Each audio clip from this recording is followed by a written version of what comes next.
ಅನಧಿಕೃತವಾಗಿ ಒಂದು ವರ್ಗಾವಣೆ ಖಾತೆ ರಚನೆಯಾಗಿ ಆ ವರ್ಗಾವಣೆ ಖಾತೆ ಸಚಿವರಾಗಿರುವಂತಹ ಯತೀಂದ್ರ ಅವರು ನಾಲ್ವಡಿ ಕೃಷ್ಣ ಅವರಿಗಿಂತ ತಮ್ಮ ತಂದೆಯವರಾದ ಸಿದ್ದರಾಮಯ್ಯ ದೊಡ್ಡವರು ಅವರು ಕೊಡುಗೆಯನ್ನು ಕೊಟ್ಟಿದ್ದಾರೆ ಅಂತ ನನ್ನ ಹೇಳಿಕೆಯನ್ನು ಕೊಟ್ಟಿದ್ದರು.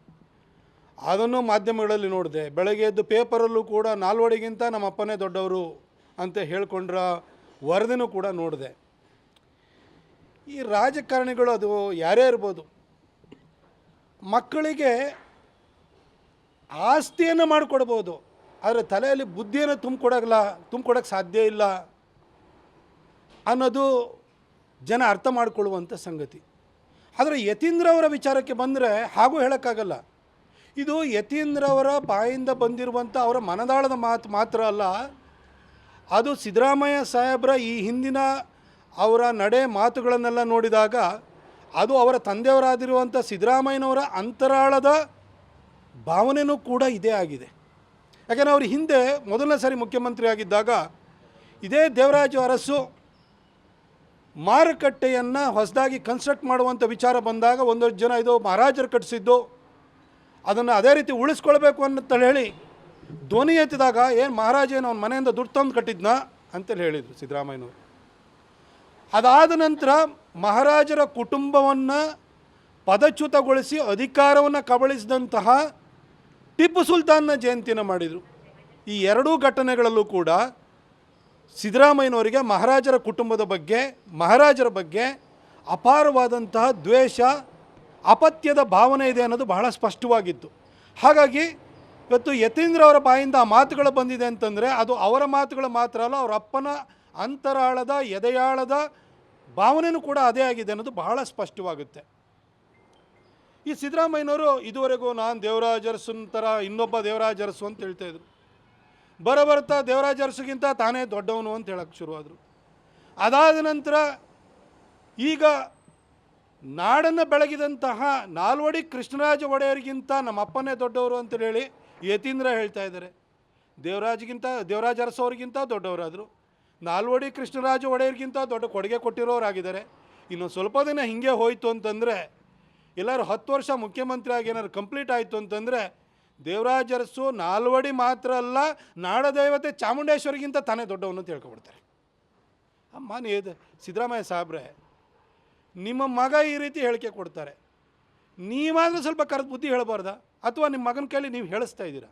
ನಾನು ಯತೀಂದ್ರ ಅವ್ರನ್ನ ಕೇಳಲಿಕ್ಕೆ ಬಯಸ್ತೀನಿ. ನೀವು ಒಬ್ಬ ಮೆಡಿಕಲ್ ಡಿಗ್ರಿಯನ್ನು ತಗೊಂಡಿರುವಂಥ ವ್ಯಕ್ತಿ, ನಿಮ್ಮ ಅಪ್ಪ ಏನು ರೀ ಮಾಡಿದ್ದಾರೆ? ಏನು ಮೈಸೂರಿಗೆ ಕೊಡುಗೆ ಕೊಟ್ಟಿದ್ದಾರೆ ಹೇಳಿ? ಅವರ ಮೊದಲನೇ ಟರ್ಮಲ್ಲಿ ಶ್ರೀನಿವಾಸ್ ಪ್ರಸಾದ್ ಸಾಹೇಬರು ಇಲ್ಲಿನ ಉಸ್ತುವಾರಿ ಸಚಿವರಾಗಿದ್ದ ಕಾರಣಕ್ಕೋಸ್ಕರವಾಗಿ ಮೈಸೂರಿಗೆ ಒಂದು ಹೊಸ DC ಕಚೇರಿ ಬಂತು. ಮಹಾರಾಣಿ ಕಾಲೇಜು, ಕಾಮರ್ಸ್ ಕಾಲೇಜಿಗೆ ಒಂದು ಹೊಸ ಬಿಲ್ಡಿಂಗ್ ಬಂತು.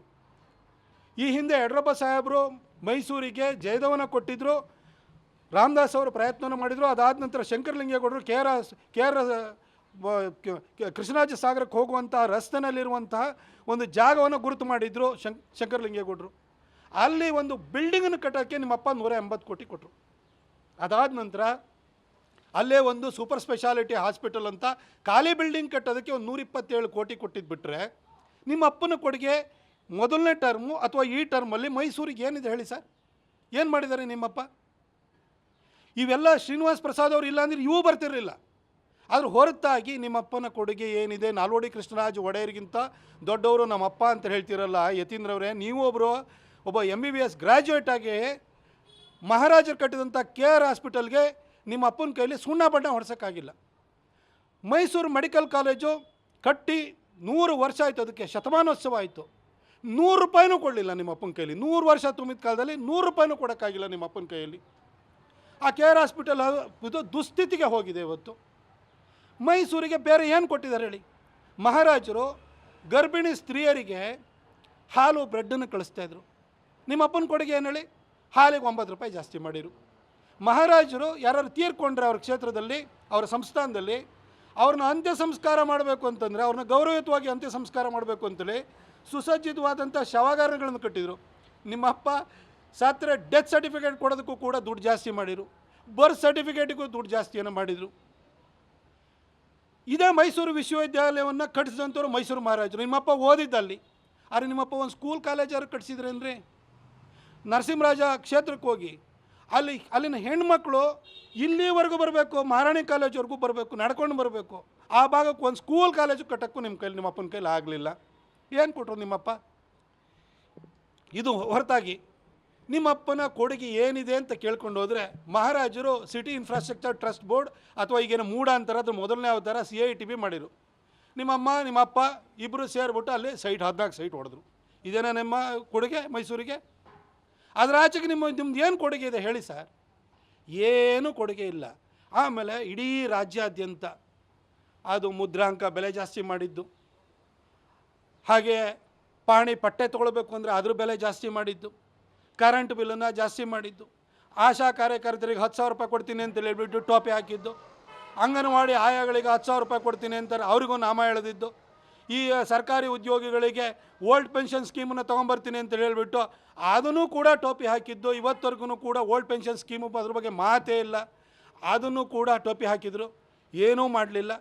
ಇಡೀ ರಾಜ್ಯಾದ್ಯಂತ ಬಸ್ ಚಾರ್ಜ್ ಜಾಸ್ತಿ, ಅದೇ ರೀತಿಯಲ್ಲಿ ಸ್ಕೂಲು ಕಾಲೇಜುಗಳ ಫೀಸು, ಅದು ಗೌರ್ಮೆಂಟ್ ಕಾಲೇಜುಗಳದ್ದು ಫೀಸು ಅದೊಂದು 20% ಜಾಸ್ತಿ ಮಾಡಿರು. ಇದೇ ನಿಮ್ಮಪ್ಪ ಮಾಡಿರೋಂಥದ್ದು. ಅದು ಬಿಟ್ಟು ಜನರ ಜೀವನವನ್ನು ಬದಲಾವಣೆ ಮಾಡಲಿಕ್ಕೆ ಅವ್ರು ಬೆಳಕಾಗುವಂಥ ಯಾವ ಕೆಲಸ ಮಾಡಿರು? ನಾಲ್ವಡಿ ಕೃಷ್ಣರಾಜ ಒಡೆಯರು ನಾಡನ್ನು ಬೆಳಗಲಿಕ್ಕೆ, ಜನರ ಜೀವನದಲ್ಲಿ ಬೆಳಕಾಗುವಂಥ ಕೆಲಸವನ್ನು ಮಾಡಿದರೆ, ನಿಮ್ಮಪ್ಪ ಕತ್ಲು ಮಾಡುವಂಥ ಎಲ್ಲ ಕೆಲಸವನ್ನು ಮಾಡ್ತಿದ್ದಾರೆ. ಇದೊಂಥರ ನಿಮ್ಮಪ್ಪ ನಾಲ್ವಡಿ ಕೃಷ್ಣರಾಜ ಒಡೆಯರಿಗಿಂತ ದೊಡ್ಡ ಮನುಷ್ಯ ಅಂತ ನೀವು ಹೇಳ್ಕೊಳ್ಳೋದು ಹೆಂಗಿದೆ ಅಂತಂದರೆ, ಯಾರೋ ಒಬ್ಬ ಶುದ್ಧ ಕುಡಿಯುವ ನೀರಿನ ಘಟಕ ಅಥವಾ RO ಪ್ಲಾಂಟ್ ಮಾಡಿಬಿಟ್ಟು ಕನ್ನಂಬಾಡಿ ಕಟ್ಟೆಗಿಂತವನಿಗಿಂತ ದೊಡ್ಡವನು ಅಂತ ಹೇಳ್ದಂಗೆ ಆಗುತ್ತೆ. ಯತೀಂದ್ರ ಅವರೇ, ಈ ಥರ ಆಭಾಸದ ಮಾತುಗಳನ್ನ ಆಡ್ತಾಯಿದ್ದೀರಿ. ಇವತ್ತು ಈ ರಾಜ್ಯದಲ್ಲಿ ಎಂತಹ ಮನಸ್ಥಿತಿ ಇರುವಂತಹ ವ್ಯಕ್ತಿ ಆಳ್ವಿಕೆಯನ್ನು ನಡೆಸ್ತಾ ಇದ್ದಾರೆ ಅನ್ನೋದು ಯತೀಂದ್ರ ಅವರ ಮಾತುಗಳಲ್ಲಿ ಭಾಳ ಸ್ಪಷ್ಟವಾಗುತ್ತೆ. ಯತೀಂದ್ರ, ನಿಮಗೆ ಭಾಳ ಚೆನ್ನಾಗಿ ಗೊತ್ತಿರೋದು ಏನು ಅಂತಂದರೆ, ಟ್ರಾನ್ಸ್ಫರ್ ಲಿಸ್ಟ್ ಕೊಟ್ಟು ಅಪ್ಪ ಅಂತ ಮೀಡಿಯಾದವರಲ್ಲಿ ಇದ್ದಾರೆ ಅಂತ ಗೊತ್ತಿಲ್ಲದಲೇ ಅಲ್ಲಿ ಅಪ್ಪ ನಾನು ಕೊಡಿಸಿರೋ ಲಿಸ್ಟನ್ನು ಟ್ರಾನ್ಸ್ಫರ್ ಮಾಡು ಅಂತ ಹೇಳ್ತಿರಲ್ಲ, ಇದೆಷ್ಟೇ ನಿಮ್ಮ ಸಾಧನೆ.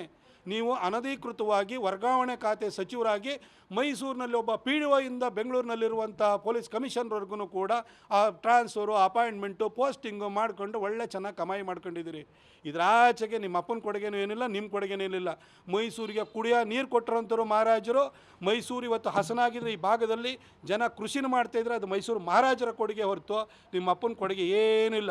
ಪಕ್ಕದಲ್ಲಿ ಮಹದೇವಪ್ಪನವ್ರನ್ನ ಇಟ್ಕೊಂಬಿಟ್ಟು DPR ಮಾಡಿದ್ದು ನಾವು ಕಾಸೇ ಕೊಡಲಿಲ್ಲ, ಯೋಜನೆನೂ ಬರಲಿಲ್ಲ, ಏನೂ ಇಲ್ಲ. ಈ ಥರ ಒಬ್ಬರು ಪಕ್ಕದಲ್ಲಿ ಒಂದು ರೀತಿಯಲ್ಲಿ ಹೊಗಳ ಭಟ್ರನ್ನ ಇಟ್ಕೊಂಡ್ಬಿಟ್ಟು ನಿಮ್ಮಪ್ಪ ಊರು ತುಂಬ ಬೈರೋರ ಬಗ್ಗೆ ಉಡಾಫೆ ಮಾತಾಡಿಕೊಂಡು ಅಡ್ಡಾಡೋದು ಬಿಟ್ಟರೆ ನಿಮ್ಮಪ್ಪನ ಕೊಡುಗೆ ಏನಿದೆ? ಒಂದಾನೊಂದು ಕಾಲದಲ್ಲಿ ವರುಣ ನಾಲೆನ ಮಾಡಿದರು ಅನ್ನೋದು ಬಿಟ್ಟರೆ, ಈ ಕಳೆದ 7.5 ವರ್ಷ ಅವರ ಮುಖ್ಯಮಂತ್ರಿಯಾಗಿ ಮೈಸೂರಿಗೆ, ಈ ರಾಜ್ಯಕ್ಕೆ ಅವ್ರು ಕೊಟ್ಟಿರೋ ಕೊಡುಗೆ ಏನೂ ಇಲ್ಲ, ಬರೀ ಸಾಲದ ಹೊರೆ ಅಷ್ಟೇ.